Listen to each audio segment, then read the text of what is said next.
আসসালামু আলাইকুম এভরিওয়ান, কেমন আছেন সবাই? আশা করছি সবাই ভালো আছেন। আলহামদুলিল্লাহ আমরাও ভালো আছি।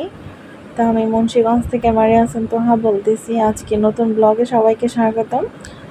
তো আজকের ব্লগটা হচ্ছে আমাদের বাসার পাশেই, মানে 5 মিনিট লাগে হেঁটে আসতে ওইখানে যেতে। তো এখানে একটা মেলা বসছে, আরও অনেক দিন আগে বসছে। তো আমরা সবাই একটু মেলাতে আসলাম। ভাবলাম বাড়ির পাশে মেলা বসছে তো একটু যাই। মানে আমি না জানতাম না এখানে এত বড় মেলা বসছে। মানে এত বড় না, কিন্তু যতটুকুই হোক মেলা তো মেলাই হয়, তাই না? ঘুরতেও ভালো লাগে, মানে দেখতেও আনন্দ লাগে।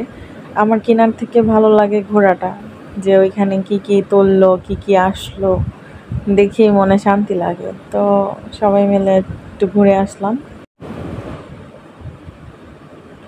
এক আপু ছিল, উনি আবার কিছু চড়ি কিনবে বললো, যে যেটা নাকি কোনো, মানে এমনিতে দোকান বলেন আর মুন্সিগঞ্জের অন্যগুলো সবগুলোতে পাওয়া যায় না, তাই এখানে আসছে কিনতে।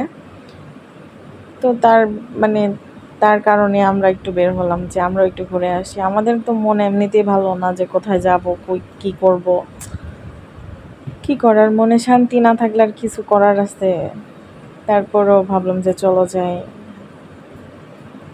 তো আপুটা আবার দেখতেছিল যে কোনটা নেবে। তো এই কালো চুড়িগুলো তার নাকি অনেক পছন্দ, তো উনি এটাই কিনলো। আমাকেও বলছিল যে মারিয়া তুমি কিনবে কিছু, তো আমি বললাম যে না, আমি কিছু কিনবো না, তুমিই কেনো। আমার ছেলেকে আবার একটা গাড়ি গিফট করছে। তো আমার আম্মুকেও 2টা চুড়ি কিনে দিছে। তারপরে মানে আপুটা, আমাদের কিন্তু রিলেটিভস বলতে কিছু হয় না, মানে দূর সম্পর্কের। তো উনি মানে আমাদের জন্য যা করতেছে, আমাদের যতটুকু ভালোবাসতেছে, মাত্র 2-3 দিনের পরিচয়, মানে কি বলবো, মানে দূরের একজন আত্মীয়, আমাদের সাথে ততটা মানে ছিল না।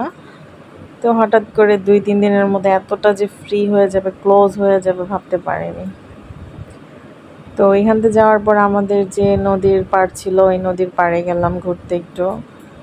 মানে ওই দিন যে এত গরম পড়ছিল, বাবা কি বলবো, মানে আমরা সবাইয়ের গরমে পুরো সেদ্ধ হয়ে যেতেছিলাম।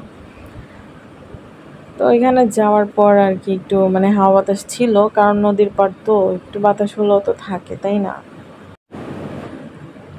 নদীর পাড় থেকে চলে যাব মুন্সিগঞ্জ সদরে। মুন্সিগঞ্জ সদর যে কৃষি ব্যাংকটা আছে, ওইখানে কৃষি ব্যাংকের নিচে একজন লোক বসে চটপটি ফুচকা বিক্রি করে। তো ওনার চটপটি ফুচকাটা অনেক ভালো মোটামুটি।